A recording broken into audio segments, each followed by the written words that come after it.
televisione, Steve. Devi venire proprio dalla televisione. Bravo, bravo. Allora noi abbiamo, ragazzi, la stampa davanti no. Noi abbiamo la traduzione simultanea, per cui per la prima parte dello speech di intervento di Steve, chi vuole sentirlo tradotto deve prendere le cuffie, se non le avete già. Per la seconda parte Olga Fernando, grande interprete e traduttore italiano, sarà sul palco con Steve e farà la traduzione invece simultanea. Thank you, Georgia. Thank you, brothers of Italy, for having me here today. Speaking to the conference.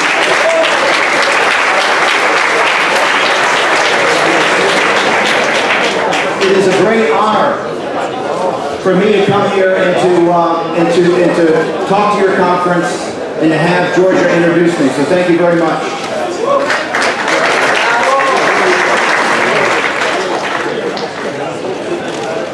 Last year in 2017,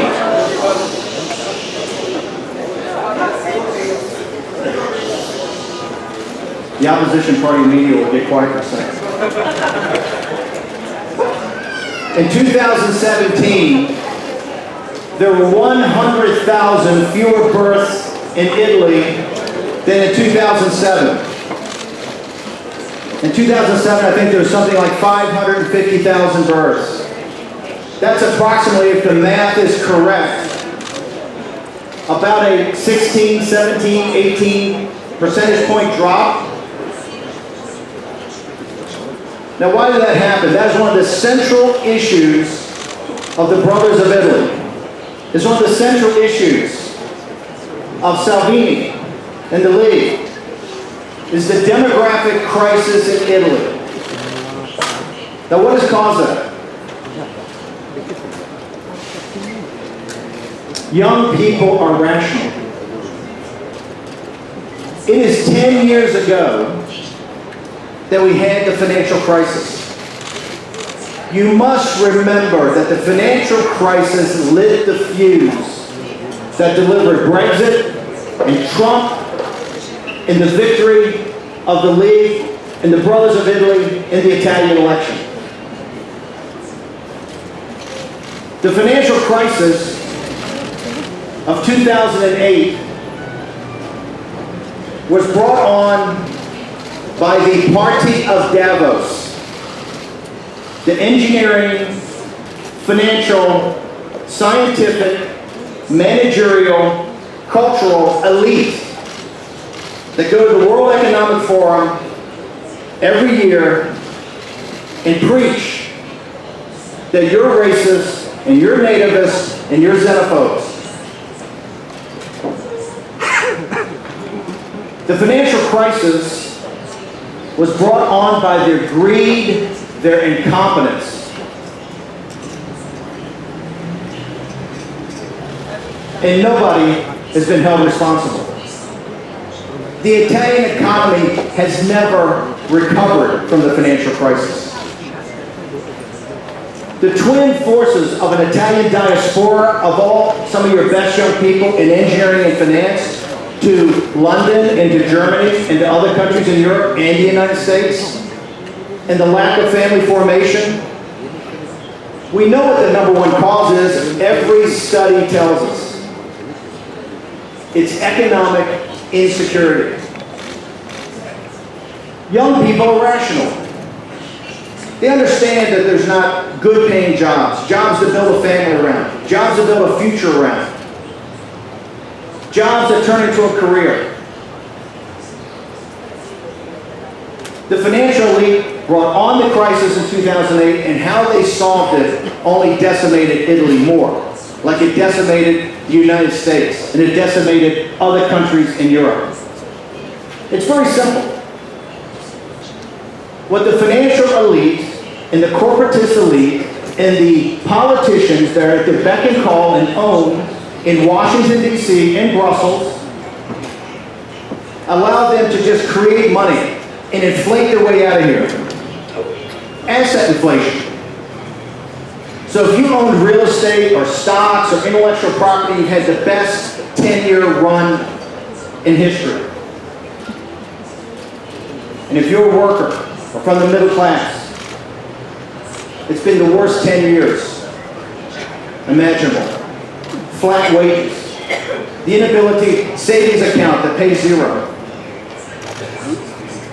Think about it for a second. One of the most fundamental elements of the Judeo-Christian West in family formation is the prudent household, who not just obeys the law, but saves.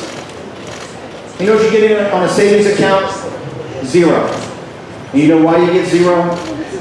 Because the central banks all lend at negative interest rates to the governments to bail themselves out and to bail the asset holders out. Now, why is this never talked about?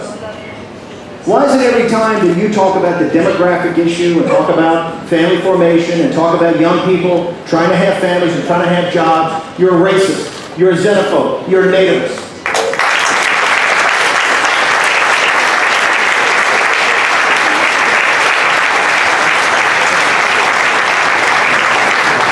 They don't want to discuss what the facts are.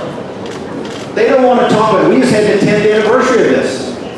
10 years ago on September 15th in London, Lehman Brothers went bankrupt. 3 days later, the head of the Federal Reserve and the Secretary of Treasury went into George Bush's office and said we need $1 trillion by 5 o'clock in the afternoon or the American economy is going to implode. And 5 days later, the European economy will implode. You know how many CEOs, how many senior bankers, how many politicians went to jail for that? None. Everybody says, Bannon, why are you so angry all the time? Why are the deplorables so angry? Why when you come to Italy and you see the brothers of Italy, and you see the folks from the league, why are they always so angry? Because they're rational human beings. You are the backbone of society. You are the glue.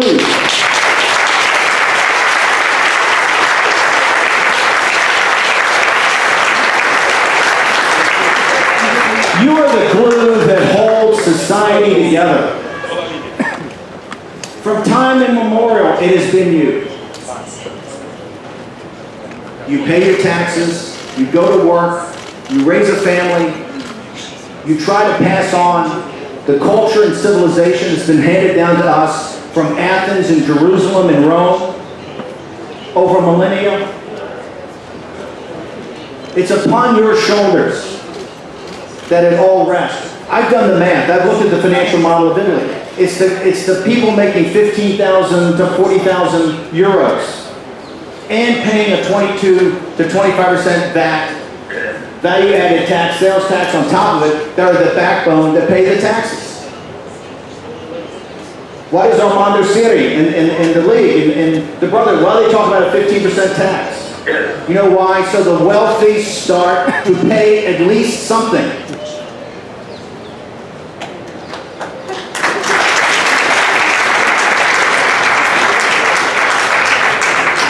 The reason I came here is to let you know it's all inextricably linked. You are not alone. That Brexit and Trump and what you voted for in March of 2018 is all of a piece. It's a rejection of the way things are.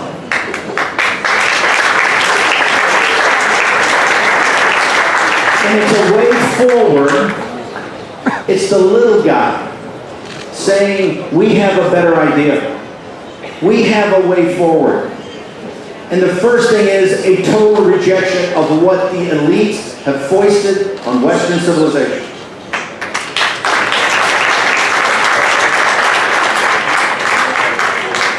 It's the reason that Italy now is the center of the universe of politics.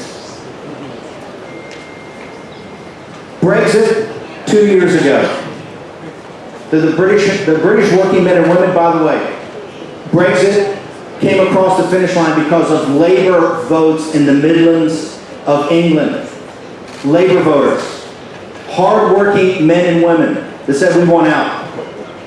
Not just Tories, not just UKIP, not just conservatives. Do they have a deal 2 years later? They don't have close to a deal. It has been totally rejected by the elites in Brussels and Davos.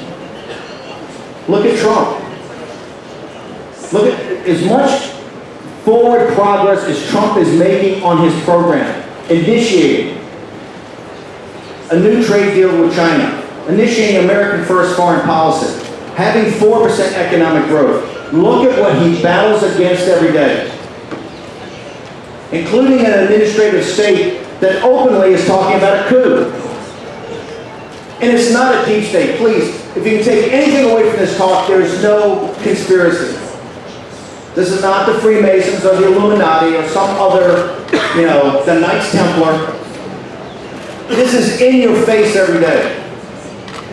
The audacity of the letter they sent on Trump, they called it, "We are the steady state."